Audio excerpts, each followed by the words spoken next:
Hello everyone, myself Dr. Savita Zarad from Anantra Kanse Homeopathic Medical College. Now we are going to start about the lecture series related with that of obstetrics. So I am going to take the introduction of obstetrics. So for the understanding purpose, what is important is that I want to see how the changes that takes place in the entire lifespan of female.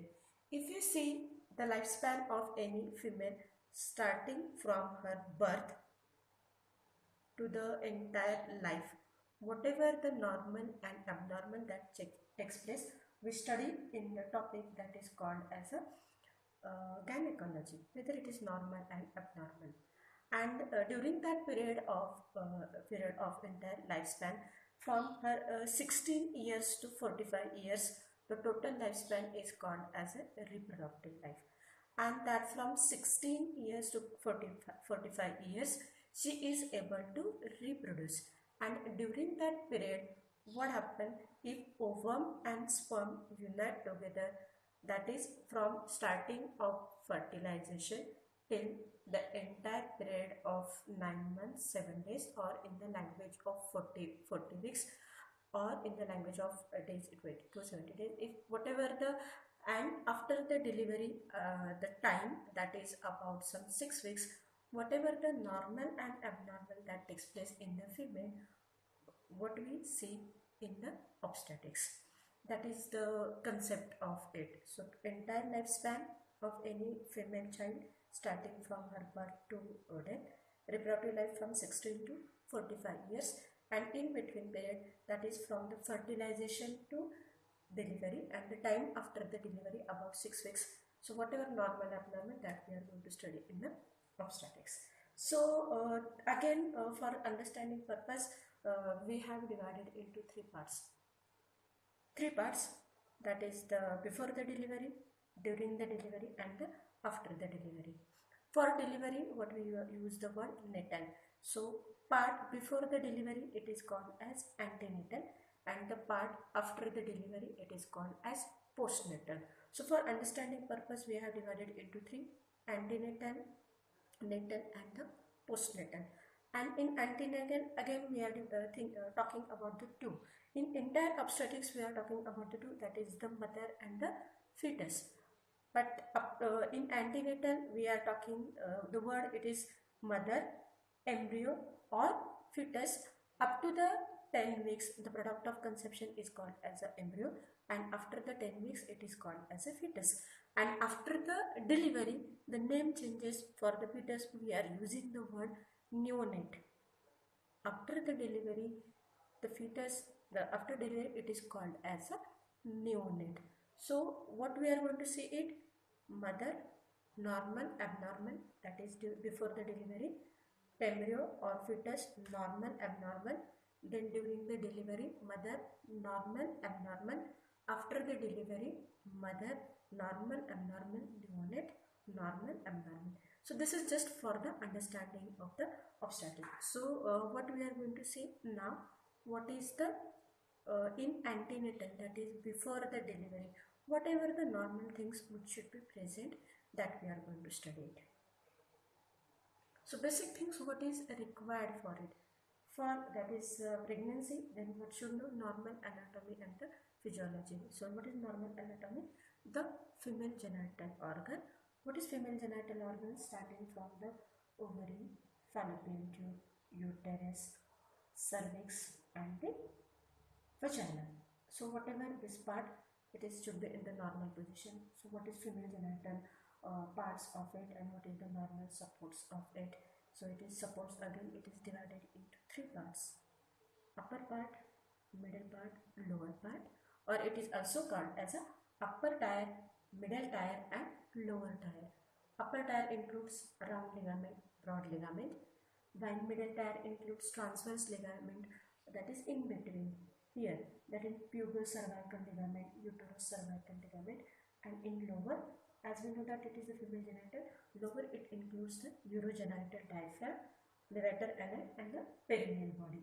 That is the supports of uterus.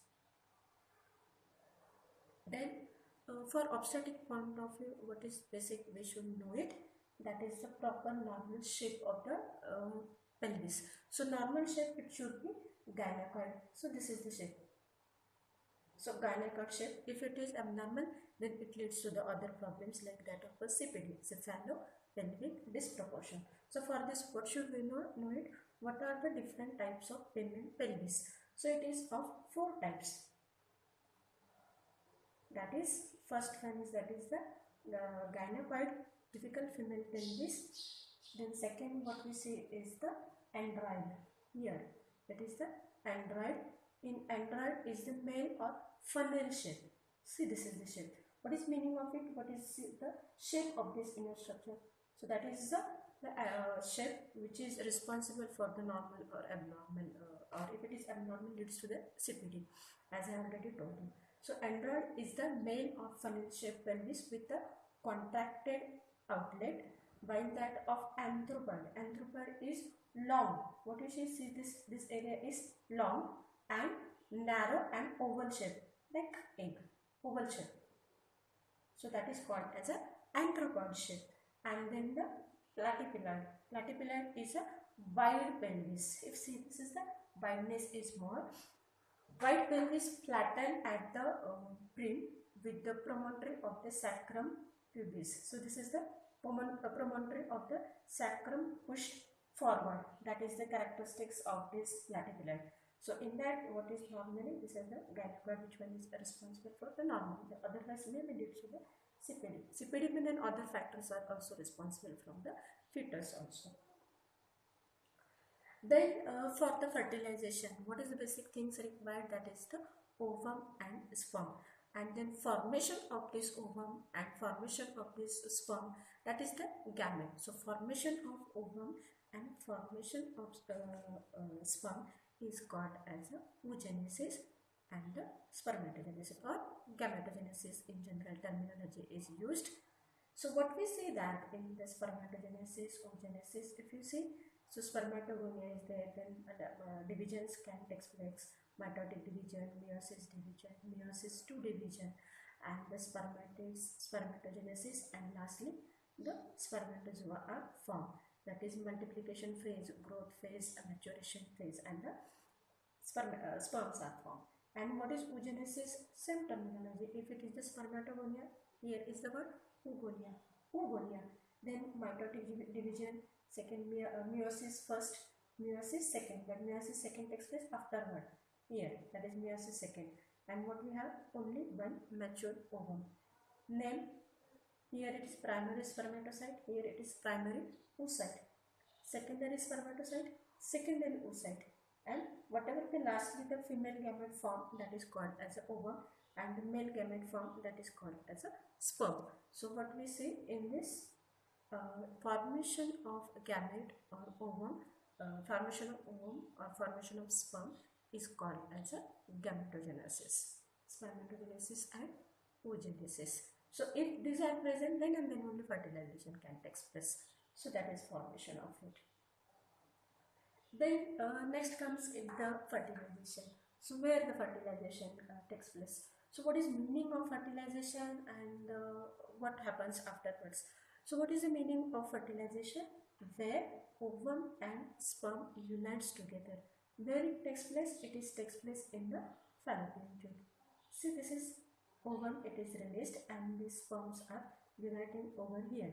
So this is called as a fertilization. What happens? In this, from fertilization, the cell division takes place, then the first cleavage, then 2 cell stage, 4 cell stage, 8 cell stage, then and again it is division, then 16 cell stage. Then 16 cell stage is called as a morula, and after whatever this product of conception due to the ciliation movement moves forward, and this part it is the fundus of the uterus, and whatever after day it passes, then afterward it becomes the early blastocyst. Whatever this product of conception is called as a early blastocyst, then late blastocyst, and all these things if you see, these are the layers of the endometrium. This is endometrium. So whatever this unites gets mixed with that of endometrium, that is called as a implantation of the blastocyst. So if you see, this is the endometrium, this is the inner cell mass, this is trophoblast, and this is blastocyst cavity. This get, if you see, this is the structure, this one. So this is get attached, and this is inner this one endometrium, and this gets close with this, merges with this. This is called as a implantation. Now what is most important, as we know that ovulation when it takes place on the 14 days of the menstrual cycle. So if any female is having normal menstrual cycle, if LMP is of first date, so on the 14th, approximately 14th day, she is going to have the 15th day, she is going to have the ovulation. And from here, the total time required for whatever the product of conception, that is whatever the division has taken place, the time required for this to reach over here is about 8 to 9 days. So how much you calculate? On first day, the menses appears. So ovulation takes place on the 14 days. So this 14 days plus this 8 to 9 days. So how many? After menses, nearly about some 24 days or 23 days, the time is required for the implantation, that is starting from the menses point of view. So this is the, it is approximately 1 week after the fertilization. The time required to reach the product of conception to go inside and get implanted, it is about 1 week. So process of this going and attaching over here is called as a implantation. So this is human fertilization and implantation. So how this is? This is the embryo development. This is the zygote, 2-cell stage, 8-cell stage, and the morula. And what happened? This is inner cell mass, blastocyst, and the trophoderm. And then it gets, this is the inner layer of the uterine epithelium, and it merges over here. And afterwards, this is again from the mesoderm, precursor, primary strix it form, and afterwards this is hypoblast. Then it is converted into the primitive strix, that is, it consists of ectoderm, mesoderm, and the endoderm. And afterwards, slowly it forms the neural plate, somites, cardiac eminence, and primitive strix, which ultimately lead to the development of the embryo. So what it consists of, this is the fetus which is present inside. The fluid which is present, it is called as a amnion, and the fold which is come outside, which is present here, it is called as a chorion. So that is embryo development. So for this, what we require is the urine pregnancy test. So urine pregnancy test, it is the ABC. This is the sample stick, and this is the protective case which is present, and the test area. So this point indicates the HSG, this point indicates the anti-alpha HSG, and why, what is included this reddish color, that is anti-B HCG. It is, and whatever the bluish, it is the colored particulate which is present.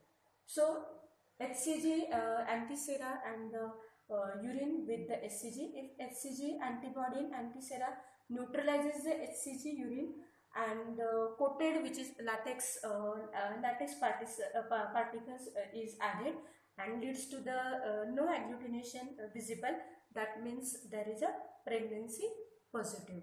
So that is the way, this one. So this is the HCG antisera, urine with HCG. HCG antibody antisera neutralizes HCG urine. HCG coated latex particles is added. No agglutination which is visible, and if no agglutination, then it is the pregnancy positive. That is how the test which takes place the positive in UPT. That is, UPT stand for urine pregnancy test. So next we are going to see about what is the morphology. Then afterwards what happen, the growth of the embryo takes place and the placenta it is formed. So how is the structure of the placenta, what is the size and the shape of it, and what is the morphology of it. So this is the part, this is the placenta, and this is the umbilical cord and fetus. Placenta, it is attached commonly to the upper part of the fundus part of the uterus, that is the normal position of the placenta. And if you see there, this is the in short view of it. Now what is the structure and the morphology of the placenta?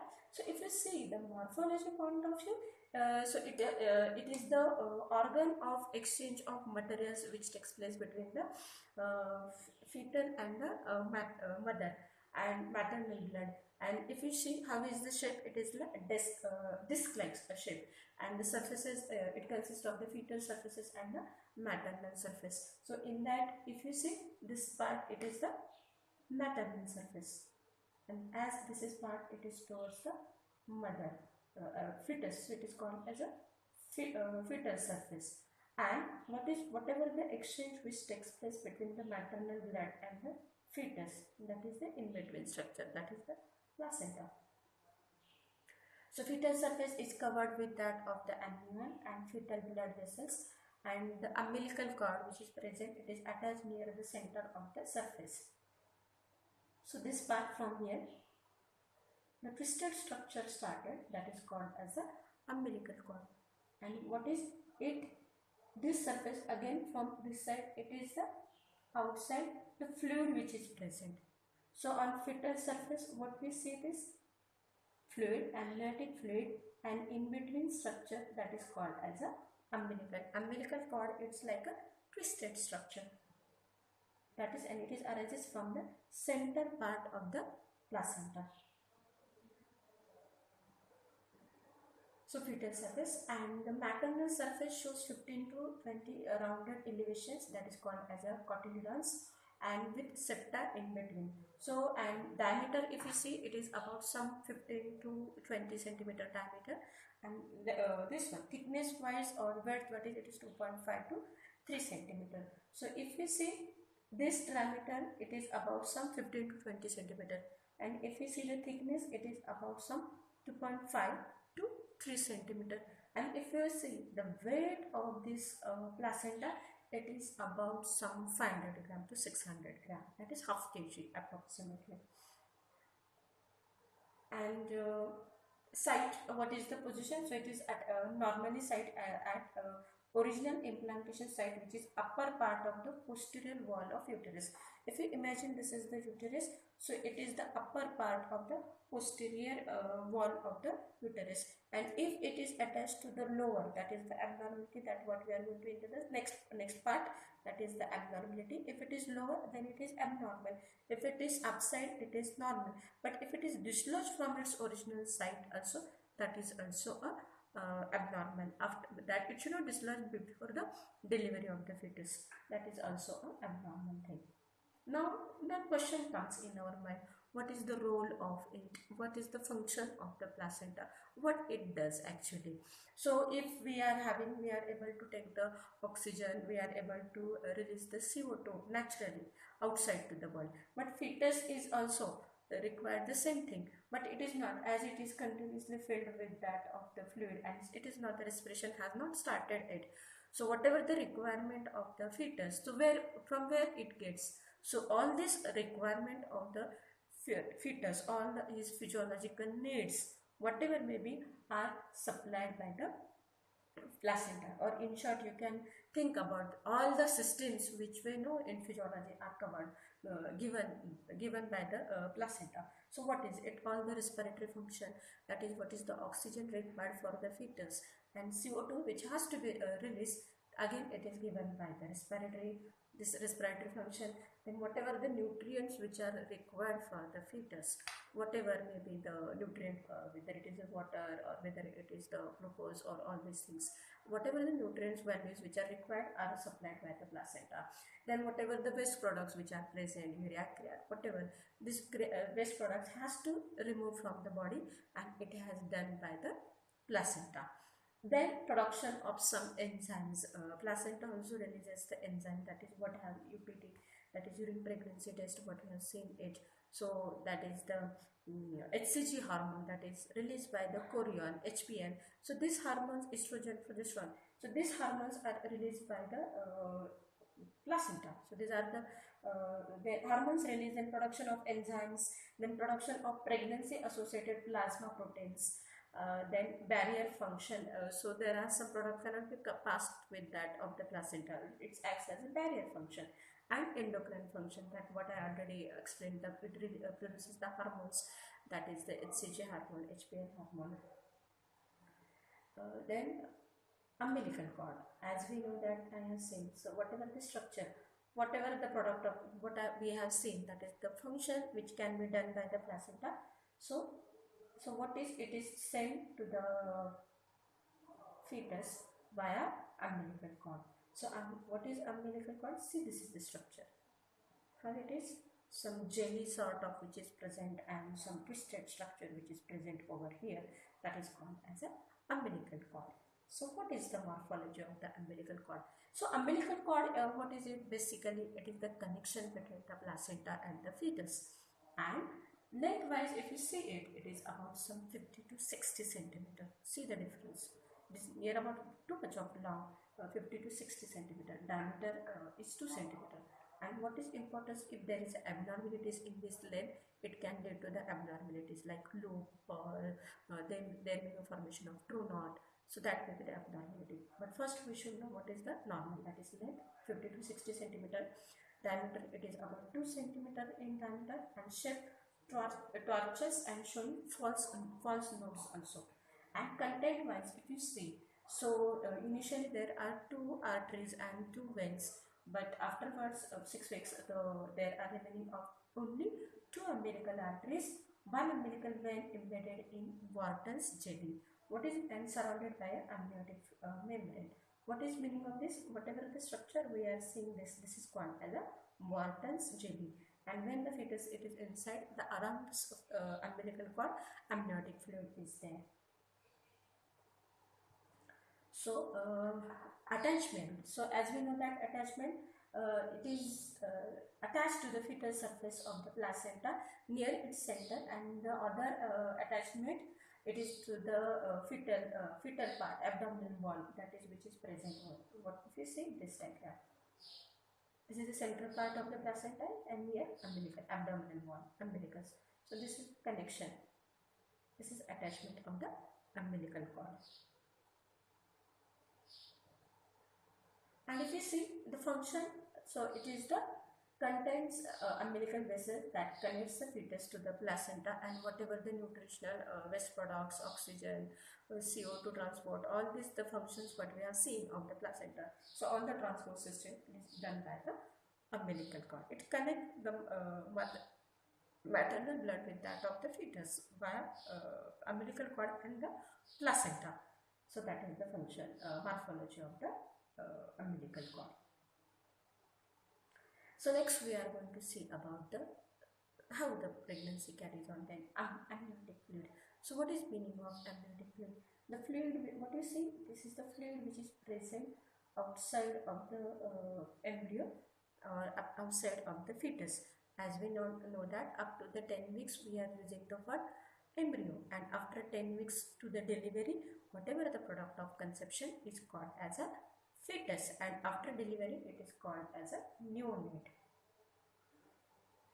So amniotic fluid, so what is the main, so what is it actually? So whatever it is from nearly about 450 ml per day, it is about whatever the discharge, liquid, urine passed, or whatever the discharge. If you see the uterus, the uterine discharge, umbilical, whatever the discharge which are present secretion, it forms the amniotic fluid. And if you see the function of it, the amniotic fluid has the two functions. It has the function during the delivery and it has a function after the delivery also. So what is the function of it? Just as we say that this is the fetus which is present, this is the placenta and umbilical cord, it is there. So what is it? It prevents umbilical cord from tangling. So if the fluid is less, the umbilical cord will get compressed or tangling, so that it can avoid it. Then it protects the baby if there is some injury or anything else, so it protects the body. As we know that in simple things, if anything, just it is immediately you feel that injury, but if this one and the fluid which is present and if any injury takes place, so it acts as a shock absorber, so it definitely prevents from the any harm or protect the fetus.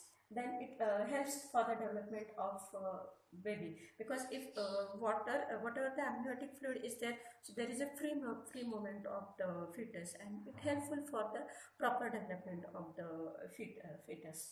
Then it maintains the constant temperature. As we know that there is a temperature variation in the air. If you keep the windows open and at one side we are having feeling the cold, but another side we don't feel that much of cold, because the air does not have the capacity that much as compared to that of water to maintain the temperature. But if it is present in water, the temperature equality is present all over. There we can't feel that at one side we are feeling cold and other side we are feeling the hot.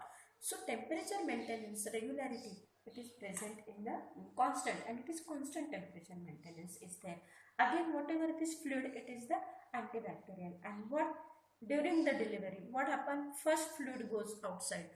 So if, and we know that vagina is open, there is no any external barrier as such, so it is a good source of infection can be there. So what happens when during the delivery?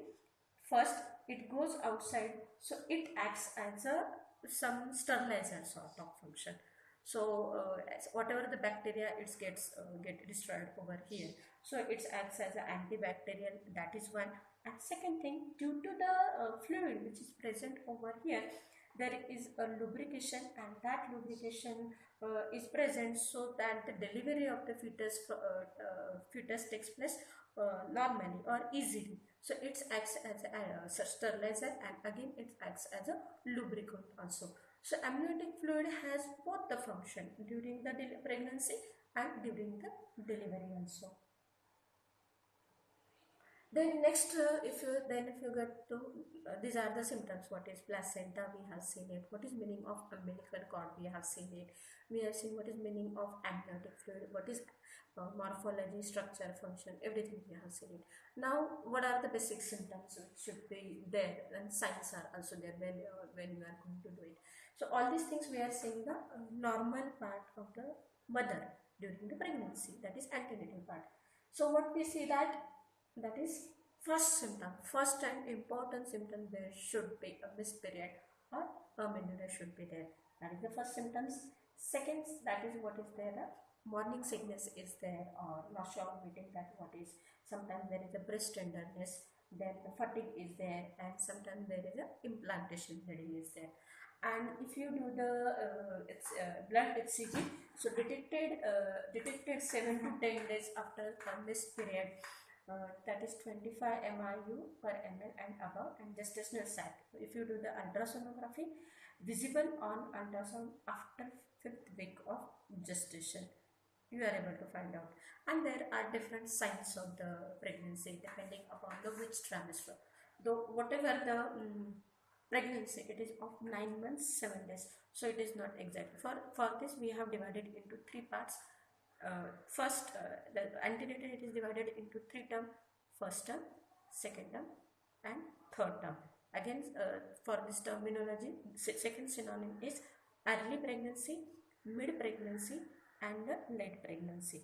That is from 1st to 12 weeks, first trimester, or early pregnancy, 13 to 28 weeks, second trimester or mid pregnancy, and then 29 to 40 weeks, that is called as a third trimester or late pregnancy.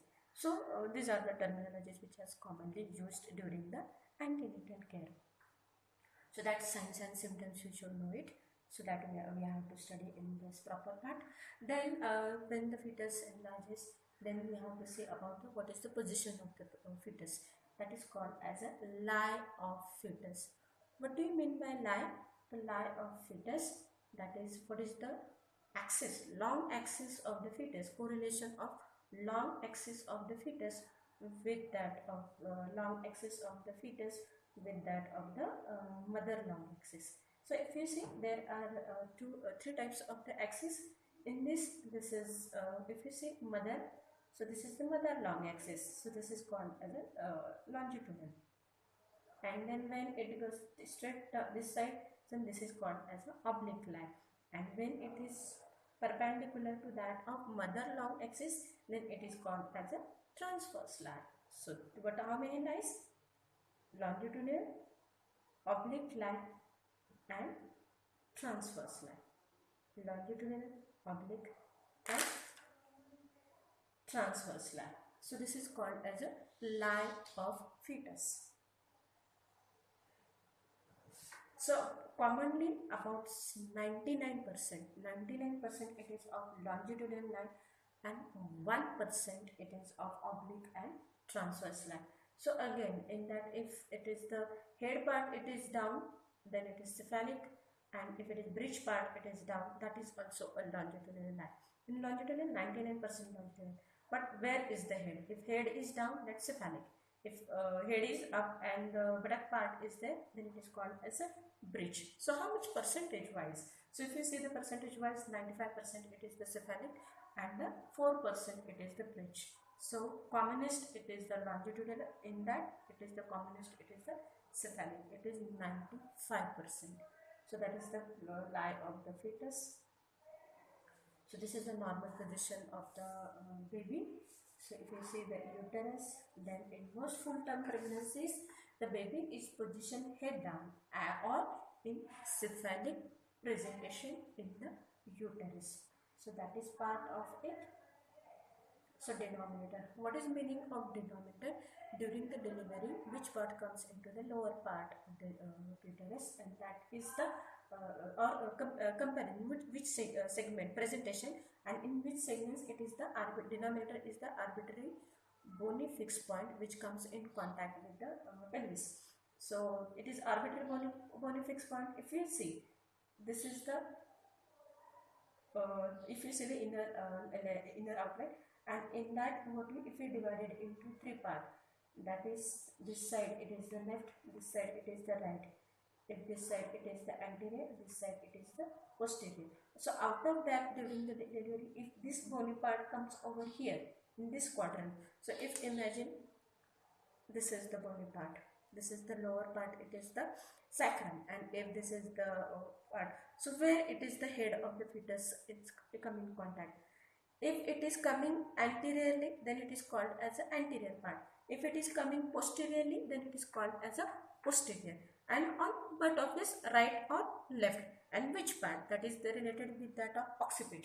So if you see anterior, posterior, right and left, if the head of the fetus it is in this position, so this is anterior, again which side? Left side, and which part? Occiput. So what is it? Left occipito-anterior. If the head is present in this quadrant, so it is anterior, but which side? Right. Which part? Occiput. Right occipito-anterior. Now go to the back side. Which part? Back. If you see this line, posterior, anterior, left, right. So if the head it is present in over here, so it is right occipito-posterior, and if head of the fetus it is present in this quadrant, then it is called as a left occipito-posterior. So that is the arbitrary bony fixed point, how it is going to be present, that is present, that is called as a denominator. That is what we have seen. Then Dawn rule of 4. What is meaning of Dawn rule of 4? That is the basic investigation which should be done during the pregnancy. Which are the investigation? So first, that is the blood hemoglobin should be there, that you have to do it, because most commonly it is the anemic. Indian females are mostly it is the anemic. So blood hemoglobin Then ABO-RH blood group. ABO-RH blood group that we have to, if in case of emergency, that is during the delivery, so if PPH blood transfusion is required, so what is the blood group of the female, and preventing RH incompatibility, as we know that if the female is negative and the husband is positive, and or if the fetus and afterwards if the fetus is positive, then during first delivery there is no problem, but during the second delivery there is a we have to give the anti-D to prevent the problems. So that is why we require the ABO-RH blood group, we should know it. Then blood VDRL, we should know it. Then post breakfast blood glucose level to rule out the diabetes and these things, and the urine analysis. That is the basic investigations that should be done during the normal pregnancy. That is called as the Dawn rule of 4. And then next one is Dawn rule of 10. What is meaning of that? Is the 10 ANCs that female has to properly does. Then 10 kg weight, that is near about some 10 to 11 kg weight gain should be there during the entire time period of the pregnancy. Then 10 hours rest and sleep is important for the female of pregnant lady. Then the HB should be 10, that is 10 HB. 2 doses of injection TT by the 10th month, that is the immunization, that what we have to do it. 10 hours in labor for primary and more than 10 for multi, that is time period. And the 10 Apgar score for baby. 10 months of breastfeeding and infant immunization by 10th month. And then during the pregnancy, the female should take the proper diet which will she is able to feel complete whatever the food which is available in the local area, that she should take it. Then if she is having the problem of the constipation, whatever the medication that she has to follow, and how is the position of the sleep that should be there, whether she should take the afternoon sleep nap. Yes, it is required for the afternoon sleep for the pregnant lady. And what are the sexual life which should be avoided during the net pregnancy? Commonly. So that is, so whatever the advice that is given during the ANC, that is antenatal care, and whatever the rules that are followed, what are the exercise that she has to do it, what are the basic rules which are followed, that is called as a Dawn rule of 10. So this is in short introduction part, mother normal part of the obstetric part of it. Thank you very much.